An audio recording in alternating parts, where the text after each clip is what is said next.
Good morning, नमस्ते, अस्सलाम वालेकुम और राम राम। पहला जो अध्याय है उसका हम ये चौथा वीडियो बना रहे हैं। तो चौथा पार्ट है। इससे पहले हमने पहला अध्याय शुरू किया था। उसमें पहला जो टॉपिक था वो था भारतीय इतिहास की जानकारी के स्रोत। उन स्रोतों में हमने पढ़ा कि स्रोत दो टाइप के हैं, पुरातात्विक स्रोत और साहित्यिक स्रोत।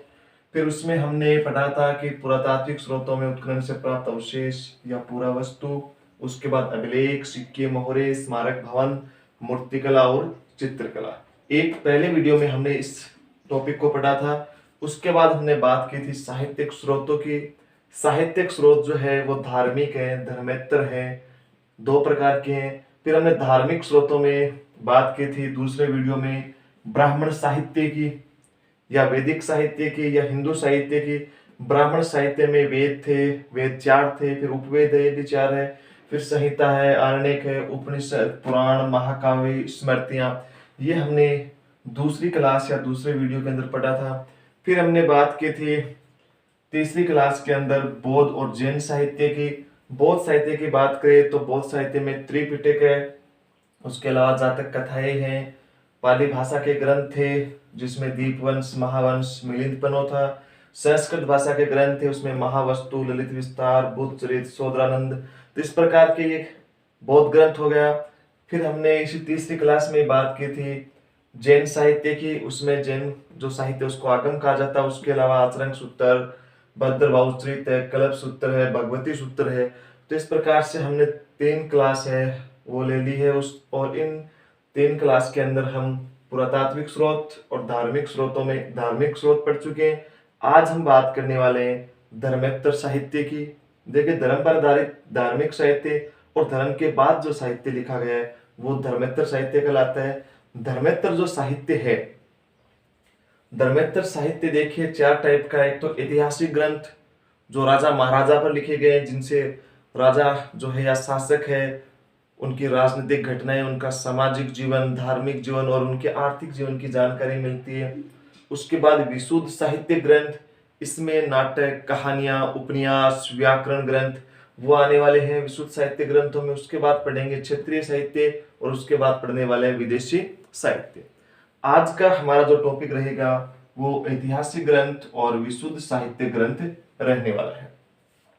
तो यहां तक हम पहुंच चुके हैं और अब आज बात करेंगे धर्मेतर साहित्य की। तो देखिए, धर्मेतर साहित्य को हम अब पढ़ने वाले हैं। धर्मेतर साहित्य क्या है कि धर्म के बाद जो ग्रंथ लिखे गए, धार्मिक विषयों के अलावा जो ग्रंथ लिखे गए हैं उन्हें धर्मेतर साहित्य कहा जाता है। इसमें ऐतिहासिक ग्रंथ भी है, कहानियां भी है, नाटक भी है, उपन्यास भी है, व्याकरण भी है, क्षेत्रीय साहित्य भी है, विदेशी साहित्य भी है। इसलिए हम धर्मेतर साहित्य को चार भागों में बांट रहे हैं: ऐतिहासिक, विशुद्ध साहित्यिक, क्षेत्रीय और विदेशी। सबसे पहले बात करते हैं ऐतिहासिक ग्रंथों की। जो ग्रंथ राजा महाराजाओं के इतिहास पर लिखे गए हैं वो ऐतिहासिक ग्रंथ कहलाते हैं, जिनसे हमें राजा महाराजाओं का इतिहास पता चलता है। तो देखिए, सबसे पहले हम इसमें बात करने वाले हैं राजतरंगिणी की।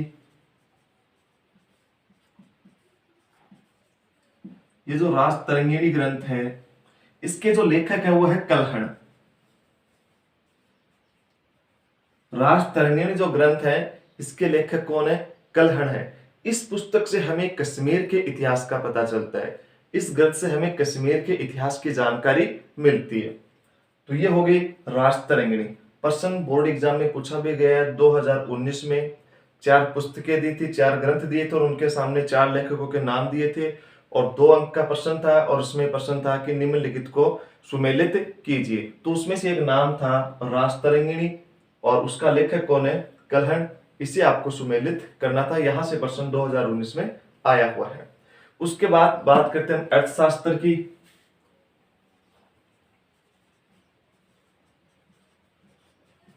तो अर्थशास्त्र जो ग्रंथ है इसके लेखक है चाणक्य या कौटिल्य या विष्णुगुप्त।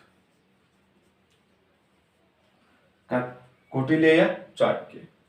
तो ये जो अर्थशास्त्र पुस्तक है इससे हमें जो चंद्रगुप्त मौर्य उनके समय के उनके इतिहास की जानकारी मिलती है।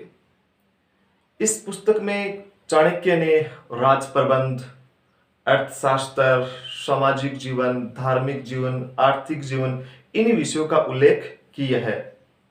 प्रश्न पूछा भी गया है यहां से बोर्ड एग्जाम के अंदर 2020 में। प्रश्न क्या था कि अर्थशास्त्र की विषय वस्तु क्या है। 2 नंबर में यहां से प्रश्न पूछा गया था कि अर्थशास्त्र की विषय वस्तु क्या है, और यहां से 2019 में 1/2, क्योंकि 4 ग्रंथ थे, उनके सामने 4 लेखकों के नाम थे, तो एक ग्रंथ जो है उसके मिलान का आधा नंबर हो चुका है। तो इसकी मुख्य विषय वस्तु क्या है अर्थशास्त्र की, एक तो स्वयं अर्थशास्त्र है, या अर्थव्यवस्था या आर्थिक जीवन कह सकते हो। इसके अलावा राज प्रबंध है, सैन्य जीवन है, सामाजिक जीवन है, धार्मिक जीवन है। इन्होंने धर्मशास्त्र, अर्थशास्त्र आख्यान को अपने अर्थशास्त्र या इतिहास में सम्मिलित किया है। तो यहां से प्रश्न पूछा गया। इसके बाद हम बात करें और ग्रंथों की, तो उसमें एक ग्रंथ है हर्षचरित। हर्षचरित, इसमें जो सम्राट हर्षवर्धन है, वर्धन वंश के सम्राट हर्षवर्धन है, उनके इतिहास की जानकारी मिलती है, उनसे संबंधित उनका सामाजिक, धार्मिक, आर्थिक जीवन है, उनकी जानकारी मिलती है। और इस हर्षचरित के लेखक जो है वो है बाणभट्ट। बाणभट्ट। प्रश्न यहां से पूछा भी गया है 2019 में एक अंक के अंदर कि हर्षचरित किसकी करती है। प्रश्न पूछा गया है 2019 में 1 नंबर के अंदर कि हर्षचरित किसकी करती है। तो हर्षचरित किसकी करती है, इसके लेखक कौन है, इसके लेखक जो है वो कौन है, बाणभट्ट है। तो यहां से प्रश्न पूछा गया। इसके अलावा और ग्रंथों की बात करें, इससे पता चल रहा है कि हर्षचरित यानी हर्ष के तात्कालिक सामाजिक जीवन है, धार्मिक जीवन, आर्थिक और राजनीतिक जीवन की जानकारी मिलेगी। अगला जो ग्रंथ है वो हमीर महाकाव्य। हमीर महाकाव्य नाम से पता चल रहा है कि इस ग्रंथ से रणथंभौर के शासक जो हमीर देव चौहान थे उनकी जानकारी मिलेगी। उनके जो युद्ध है, उनका जो राजनीतिक जीवन है, उनका जो धार्मिक जीवन है, तो इन विषयों की जानकारी है वो हमें हमीर महाकाव्य से मिलती है। और हमीर महाकाव्य के जो लेखक हैं वो है नयनचंद्र।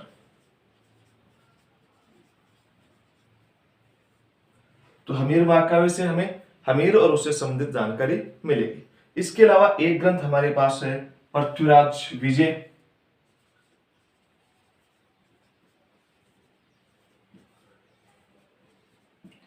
इस ग्रंथ से हमें चौहान वंश के महान शासक पृथ्वीराज चौहान जो है उनकी जानकारी मिलने वाली है। इसके लेखक कौन है, इसके लेखक है जयानक। इसके बाद हम बात करेंगे भोजराज चरित की। तो भोजराज, इससे हमें राजा भोज की जानकारी मिलती है। तो भोजराज जो चरित है उससे हमें राजा भोज की जानकारी मिलती है। इसके जो लेखक है भोजराज चरित के, इसके लेखक है बल्लाल। इसके अलावा एक ग्रंथ है विक्रमांक देव चरित। इस विक्रमांक देव चरित से चालुक्य शासक विक्रमादित्य षष्ठम जो है, चट्ठे जो है विक्रमादित्य चट्ठे, उनकी जानकारी मिलती है। कौन से ग्रंथ से, विक्रमांक देव चरित। इस ग्रंथ के जो लेखक हैं वो है विल्हण। विक्रमांक देव चरित, इसके लेखक हैं विल्हण। तो ये कुछ ऐतिहासिक ग्रंथ हो चुके हैं जिनसे हमें प्राचीन भारतीय इतिहास की जानकारी मिल रही है। कौन कौन से, राजतरंगिणी, इससे हमें कश्मीर के इतिहास की जानकारी मिलेगी, कल्याण इसके लेखक हैं। 2019 में मिलान में प्रश्न आ चुका है। अर्थशास्त्र है, इसके लेखक चाणक्य हैं। चंद्रगुप्त मौर्य जो है उनके विषय की जानकारी मिलेगी। प्रश्न 2020 में 2 अंक का पूछा गया है कि अर्थशास्त्र की मुख्य विषय वस्तु क्या है। तो राज प्रबंध, सैन्य प्रशासन, सामाजिक जीवन, धार्मिक जीवन जो है, आख्यान है, धर्मशास्त्र है, यह अर्थशास्त्र की मुख्य विषय वस्तु है। उसके अलावा हमने बात की हर्षचरित की। हर्षचरित के लेखक बाणभट्ट है, इससे सम्राट हर्षवर्धन की जानकारी मिल रही है। हमीर महाकाव्य, उसके लेखक नयनचंद है, इनसे जो रणथंभौर के शासक हमीरदेव चौहान है उनकी जानकारी मिल रही है। उसके बाद हमने बात की पृथ्वीराज विजय, इससे पृथ्वीराज चौहान की जानकारी मिल रही है। लेखक जयानक है। भोजराज चरित, राजा भोज की जानकारी मिल रही है, लेखक बल्लाल है। विक्रमादित्य देवचरित चालुक्य शासक विक्रमादित्य की जानकारी मिल रही है, इसके लेखक है विल्हड़ है। तो ये हो गए कौन से ग्रंथ?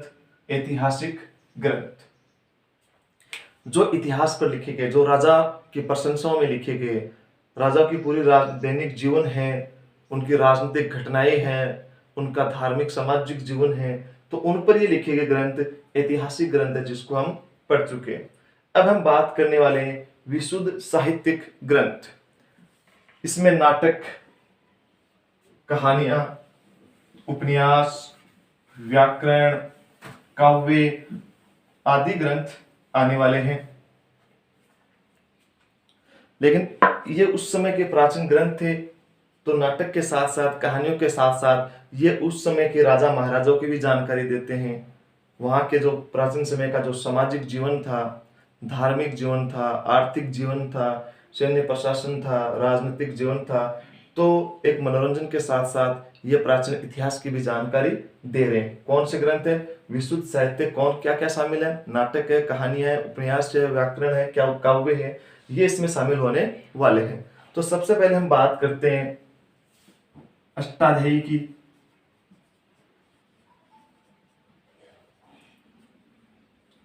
तो अष्टाध्यायी जो है, इसके लेखक हैं पाणिनि। तो अष्टाध्यायी के लेखक पाणिनि है, संस्कृत के एक महान विद्वान थे, और यह पुस्तक जो है उस समय की हमें पुरानी जो जानकारी है, प्राचीन इतिहास की जानकारी दे रही है। इसके बाद हम एक ग्रंथ लेते हैं महाभाष्य, और दूसरा है गार्गी संहिता।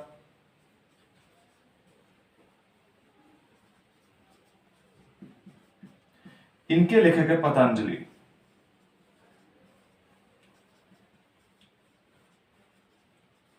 पतंजलि भी संस्कृत के एक महान विद्वान थे। पुष्यमित्र शुंग जो है, उनके समय के महान विद्वान थे। तो इन महाभाष्य और गार्गी संहिता पुस्तकों से भी हमें जो शुंग वंश है, उस समय के सामाजिक, धार्मिक और आर्थिक जीवन की जानकारी मिल रही है। अब अगले हम बात करने वाले हैं मालविका अग्निमित्रम, और इसके लेखक हैं कालिदास। कालिदास जो चंद्रगुप्त विक्रमादित्य के समय के थे, वो तो इनसे हमें गुप्त साम्राज्य है, उनके आसपास की जानकारी है वो मिल रही है। किस ग्रंथ से? मालविका अग्निमित्रम से। और भी कालिदास के कई ग्रंथ है, लेकिन हमारे सिलेबस में फिलहाल एक ही नाम दिया हुआ है, मालविका अग्निमित्रम। इसके अलावा भी ऋतुसंहार है, मेघदूत है, लेकिन हमारे सिलेबस में सिर्फ मालविका अग्निमित्रम नाम दिया हुआ। तब हम सिर्फ सिलेबस के अनुसार ही पॉइंट टू पॉइंट चलने वाले हैं। इसके अलावा बाद में बात करते हैं मुद्राक्षस की, मालविका के बाद। तो मुद्राक्षस जो है, इसके लेखक है विशाख दत्त। तो मुद्राक्षस जो है, ये वो ग्रंथ है, ये भारत का पहला जासूसी ग्रंथ है और नायिका विहीन ग्रंथ है। इसमें यह दिया गया है किस प्रकार चाणक्य जो है वो चंद्रगुप्त मौर्य के साथ मिलकर और नंद वंश का अंत करते हैं। तो ये भारत का एक जासूसी ग्रंथ है। इसमें नंद वंश के अंत की कहानी है, और उसके अंत के बाद किस प्रकार से और मौर्य वंश की शुरुआत होती है। तो ये ग्रंथ, ये जानकारी हमें मुद्राक्षस से मिलने वाली है। इसके लेखक कौन है? विशाख दत्त है। अगली बात करने वाले हम मर्कटिकम की। मर्कटिकम जो है, इसके लेखक शूद्रक है। मर्कटिकम, इसके लेखक है शूद्रक। मर्कटिकम जो है, इससे हमें जो आम समाज है, सामान्य जनता है, उनकी जानकारी मिल रही है। इसमें एक चारुदत्त नामक ब्राह्मण होता है, गरीब ब्राह्मण, और एक वसंत सेना नाम की गणिका होती है जो उज्जैन की है। उनकी प्रेम कहानी है, वो हमें किस में मिलने वाली है? इस मर्कटिकम नामक ग्रंथ में मिलने वाली है। इसके लेखक कौन है? शूद्रक है। इसके बाद हम बात करते हैं मिताक्षरा की। तो मिताक्षरा एक कानूनी ग्रंथ है। इसके जो लेखक है वो है मेघातिथि। तो हिंदू धर्म का कानूनी आधार है कौन सा? मिताक्षरा ग्रंथ। इसके अलावा हम बात करने वाले पंचतंत्र की। पंचतंत्र कहानियां हैं इसके अंदर, जिसके लेखक विष्णु शर्मा है। पंचतंत्र लेखक है विष्णु शर्मा। तो इसमें कहानियां मिलेगी, इसके 5 भाग है। इसमें पशु और पक्षियों को आधार बनाकर कहानियां लिखी गई है। इसमें यह दिया गया है कि किस प्रकार जो मित्र होता है, अच्छा मित्र कौन सा होता है, मित्र में मनमुटाव हो तो उसे किस प्रकार से दूर करना चाहिए, मित्रता के लाभ क्या हैं, किसी व्यक्ति को किस प्रकार आपने परखा नहीं है तो उसे किस प्रकार से सावधान रहना है। तो पशु पक्षियों की कहानियों के माध्यम से, और ये इसमें बताया गया है। कौन सी बुक में बताया गया है? पंचतंत्र में। लेखक कौन है इसके? विष्णु शर्मा। अब आगे हम बात करते हैं व्रत कथा मंजरी की। इसके जो लेखक है वो समेंद्र है। व्रत कथा मंजरी। तो व्रत कथा मंजरी जो है उसकी बात करते हैं। तो व्रत कथा मंजरी, इसके लेखक कौन है? समेंद्र है। उसके बाद कथाश्रित सागर है, और उसके बाद कौन है? अमरकोश है। अमरकोश के लेखक है वो अमर सिंह है।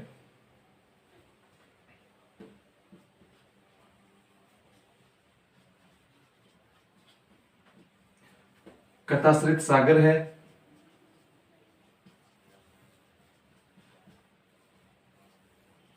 और लास्ट है अमरकोश।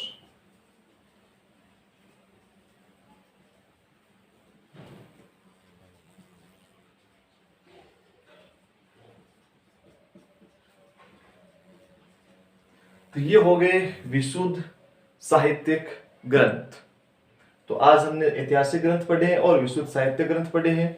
इनमें जो प्रश्न में जो आए हुए हैं उसमें हमने पहले बात की थी कि राज तरंगिणी का प्रश्न पूछा गया है मिलान के अंदर 2019 के अंदर। अर्थशास्त्र पर पूछा गया है 2020 में, इसकी विषय वस्तु क्या है।